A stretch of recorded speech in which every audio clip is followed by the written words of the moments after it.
আসসালামু আলাইকুম রহমতুল্লাহি ওয়া বারাকাতুহু। যদি আপনি জেনা থেকে বেঁচে থাকতে পারেন, আল্লাহ পাক আপনাকে সাক্ষাৎ মৃত্যুর হাত থেকেও বাঁচাতে পারেন। এটা আমি এমনি এমনি বলি নাই, দলিল দিচ্ছি। জেনা এমন একটা পাপ, যেই পাপ থেকে যদি কোনো যুবক নিজেকে বাঁচাতে পারে, আল্লাহ পাক তাকে সাক্ষাৎ মৌতের হাত থেকেও বাঁচাতে পারবে। কিভাবে? তিন বন্ধু যাচ্ছে রাস্তা দিয়ে, হঠাৎ করে ঝড়, বন্ধু তিনজন ঢুকে গেল গুহার মধ্যে। কিসের মধ্যে? গুহায়, যে পাহাড়ি এলাকায় আপনারা থাকেন যারা, গুহার মধ্যে। হঠাৎ করে পাহাড়ের পাথর দিয়ে গুহার মুখটা বন্ধ হয়ে গেল। এখন খোলার কোনো অপশন নাই। সবাই বলছে এখন তিনজন, এখন তো আমরা বের হতে পারবো না। সবাই সবার নেক আমলের ওসিলা দিয়ে আল্লাহর কাছে দোয়া কর। কিসের ওসিলা দিয়ে? নেক আমলের ওসিলা দিয়ে দোয়া করতে হয়। যে হাদিস, মৃত মানুষকে ওসিলা করে তার জন্য নজর মানত জবাই করে দোয়া করতে হয় না। নিজের নেক আমলের ওসিলা দিয়ে আল্লাহর কাছে দোয়া করতে হয়। আল্লাহ পাক এখন দোয়া শুনলেন। একজন বলছে, আমি আমার পিতা মাতাকে খুব খেদমত করতাম, তাদেরকে দুধ পান না করে দুধ পান করাতাম না, নিজেও করতাম না, ছেলেদেরকে করাতাম না। আল্লাহ, এই কাজটা তোমার ভালো লাগলে আজকে গুহার মুখ থেকে পাথর সরিয়ে দাও। পাথর একটু সরে গেল। পাথর আল্লাহর কথা শোনে কিনা? শোনে না? সবাই আল্লাহর কথা শোনে। আগুন আল্লাহর কথা শোনে কিনা?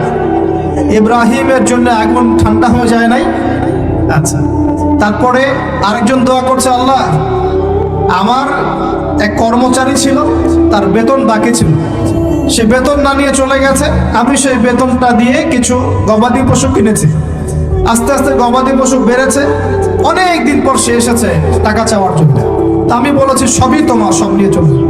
সে বলেছে, আপনি কি ফাইজলামি করতেছেন আমার সাথে? আমার টাকা আমাকে দেন। না, তোমার টাকা দিয়ে আমি এটা কিনেছিলাম, আজকে বংশবৃদ্ধি হয়েছে, সব তোমার, নিয়ে যাও। সে নিয়ে গেল। সে বলছে, আল্লাহ, এই কাজ যদি তোমার সন্তুষ্টির জন্য করে থাকি, আজকে আমাকে বাঁচাও। পাথর একটু সরে গেল। এবার তৃতীয় ব্যক্তি, এই ছেলে বলছে, যুবক ছেলে, আল্লাহ, আমার একজন চাচাতো বোন ছিল। কে ছিল? এই যে বয়ফ্রেন্ড গার্লফ্রেন্ড, খালাতো বোন, চাচাতো বোন। এখন তো বিচ্ছিরি অবস্থা। এখন এমন একটা অবস্থা, পশ্চিমা সভ্যতার রিপোর্টগুলো পড়ে দেখি, ভাইও বোনের সাথে জেনা করে। ওদের ওখানে নিজের আপন পিতার দ্বারাও মেয়ে সেক্সুয়াল হ্যারাসমেন্টের শিকার হয়। ওরা আমাদেরকে শেখায় এখন ভালো কোনটা মন্দ, আর আমরা আমাদের মাথাটা কবে যে বিক্রি করে দিলাম।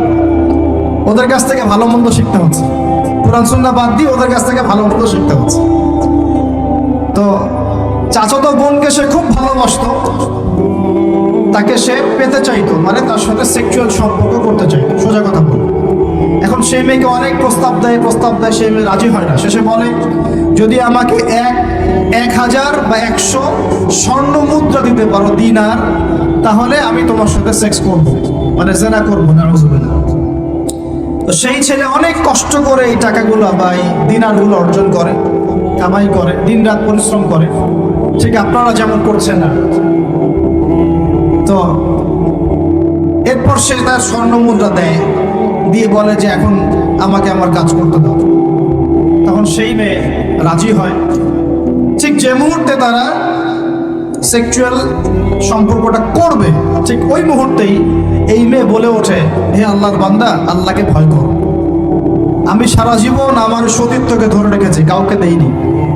আমি কারোর সাথে এরকম অন্যায় করি নাই। আমি খারাপ মেয়ে নই। তুমি আমার ইজ্জতটা নষ্ট করো না। কে বলছে কথা? ওই অবস্থা থেকে কি একটা ছেলের উঠে আসা সম্ভব? এটা কি এতটাই সহজ? এটা কিন্তু সহজ না। সত্যি কথা বলতে এই বিষয়টা কিন্তু এতটাও সহজ না। যারা অবিবাহিত তারা হয়তো বুঝতে পারবে না, বিবাহিতরা বুঝতে পারছে। তো ওই অবস্থা থেকে সেই টাকাগুলো না নিয়ে সেই স্বর্ণ মুদ্রা মেয়েকে দিয়ে ওখান থেকে সেই ছেলে উঠে আসে আল্লাহর ভয়ে। সে এখন গুহার মধ্যে আটকা পড়েছে, আল্লাহকে বলছে, আল্লাহ, ওই দিন ওই কাজ যদি তোমার সন্তুষ্টির জন্য করে থাকি, আজকে আমাকে মৃত্যুর হাত থেকে বাঁচাও। সমস্ত পাথর দপদপ করে সরে গেল গুহার মধ্যে। এটা কিন্তু কোনো গাল গল্প না, এটা বনু ইসরাইলের ঘটনা, সত্য ঘটনা। এই হাদিস থেকে আমি আপনাকে দলিল দিচ্ছি যে যদি জেনার মতো পাপ থেকে আপনি আমি সরে আসতে পারি, সাক্ষাৎ মৌত থেকে আল্লাহ বাঁচাতে পারেন। প্রিয় ভাই, সেই যুবক আরো সে ছায়া ছায়া পাবে যে তার যৌবনকালটাকে আল্লাহর পথে কাটিয়েছে, এবং যে যাকে কোনো সুন্দরী মেয়ে জেনার জন্য আহ্বান করে সে বলে আমি আল্লাহকে ভয় করি। আমরা তওবা করি, আমরা কোনো প্রকার জেনার পাবে যাবো না ইনশাআল্লাহ। যদি হারাম কোনো সম্পর্ক থেকে থাকে আজকেই এই নাম্বার ডিলিট করে ফেলতে হবে। আল্লাহ পাক তৌফিক দেন। ডিলিট করার আগে আবার ফোন করে বলেন না যে আজকে থেকে আর কথা বলবো না, তাহলে এই কথা আর কোনোদিন শেষ হবে না। একবারেই বন্ধ, ডিসকানেক্টেড। কার জন্য? আল্লাহর জন্য। এবং এটা করার পরে আল্লাহকে বলতে হবে, আল্লাহ শুধু তোমার ভয়ে এবং তোমার সন্তুষ্টি পাওয়ার জন্য আমি জেনা থেকে বেরিয়ে আসলাম। আল্লাহ তুমি আমাকে হেদায়েত দাও, ঈমান দাও, আমল দাও, এবং তোমার রাস্তায় আমাকে বেহিসাব রিজিক দাও।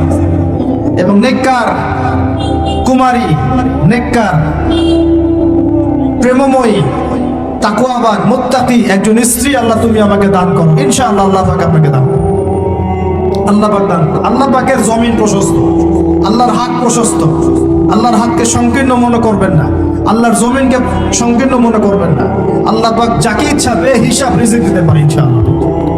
আল্লাহ পাক আমাদের সবাইকে বেহিসাব রিজিক দান করুন বলি আমিন। এই ধরনের আরও ভিডিও পেতে চ্যানেলটি সাবস্ক্রাইব করে বেল আইকনটি প্রেস করে রাখবেন। আসসালামু আলাইকুম রহমতুল্লাহ।